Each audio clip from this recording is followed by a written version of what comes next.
Complaint ತಗೊಂಡು ಹೋದ್ವಿ. Complaint ತಗೊಂಡು ಹೋದಾಗ ಅಲ್ಲಿ ಏನು ಹೇಳಿದ್ರು, ನಿನಗೇನು ಸಂಬಂಧ ಅಂದರು.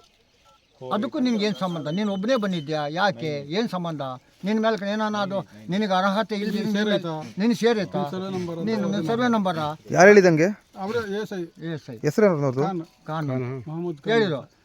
ನಿನಗೇನು ಸಂಬಂಧ, ನಾನು ಪಕ್ಕದ ಜಮೀನು ಸರ್ವೆ ನಂಬರ್, ನಾನು ಊರಿನ ಗ್ರಾಮಸ್ಥ, ಖಾತೆ ಐತೆ, ಪಾಣಿ ಐತೆ, ವೋಟರ್ ಲೀಸ್ಟ್ನಾಗಿದ್ದೀನಿ, ನಿನ್ನ ಮೇಲೆ ನಾವು ತಗೊಂಬಲ್ಲ ಕಂಪ್ಲೇಂಟ್ ಅಂದ್ರೆ ನಾನು ಲಾಯರ್ ನಿಕ್ಕಿ ಅದು ಕೇಸ್ ನಡೆಸ್ತೀನಿ ಸರ್, ನಾನು ಬಿಡಲ್ಲ ಅಂದೆ.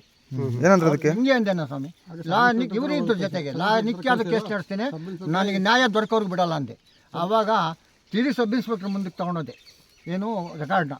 ಆವಾಗ ನೋಡಿ ಮೊದಲು ಕ್ರಮ ತಗೊಂಬದ್ಲು ಅಂತ ಹೇಳೋ ಹೊತ್ತಿಗೆ ಅವಾಗ ಅವ್ರಿಗೆ ಫೋನ್ ಮಾಡಿ ಕ್ರೈಮಿಂದು ನಂಬರ್ ತಗೊಂಡು ಫೋನ್ ಮಾಡಿ ಮೊದಲು ಇಮಿಡಿಯೇಟಾಗಿ ತಗೋಬ ಅಂತ ಅವಾಗ ಹೇಳೋ ಹೊತ್ತಿಗೆ ನಮ್ದು ಅವಾಗ ಕಂಪ್ಲೇಂಟ್ ತಗೊಂಡು ಮರದ್ದೆ ಸ್ವಾಮಿ. ಬೇಜವಾಬ್ದಾರಿ ತೋರಿಸ್ರು ನೀವು ಹೋದಾಗ ಕಂಪ್ಲೇಂಟ್ ತಗೊಳಲ್ಲ ಅಂದ್ರು ನಾನು ಕೋರ್ಟ್ ನಮ್ಮ ಲಾಯರ್ ಕಡೆಯಿಂದ ಫೋನ್ ಮಾಡಿದೆ, ಪ್ರಭು ಲಾಯರ್, ತುಮಕೂರು ಪ್ರಭು ಲಾಯರ್ ಕಡೆಯಿಂದ ಫೋನ್ ಮಾಡಿದೆ ಅಂತ ಅಂದ್ಬಿಟ್ರು. ಪ್ರಭು ಲಾಯರ್ ಎಕ್ಸ್ಪೇಡ್ರಿ ಸಮೇತ ನಾನು ಕೇಳಿದ್ದಕ್ಕೆ ಫೋನ್ ಮಾಡಿ ಹೇಳು, ಕಾಲ್ಡ್ ಎಕ್ಸ್ಪೇಡ್ರಿ ನಿಮ್ಮ ಟ್ರೈನ್ ಎಲ್ಲ ಸೀಸ್ ಮಾಡಕ್ ಬಿಡ್ತೀನಿ, ಇಲ್ಲಿ ಬರ್ರಿ ಅಂತ ಫೋನ್ ಮಾಡಿ ಫೋನ್ ಮಾಡಿ ನಾವು ಬರೋದು.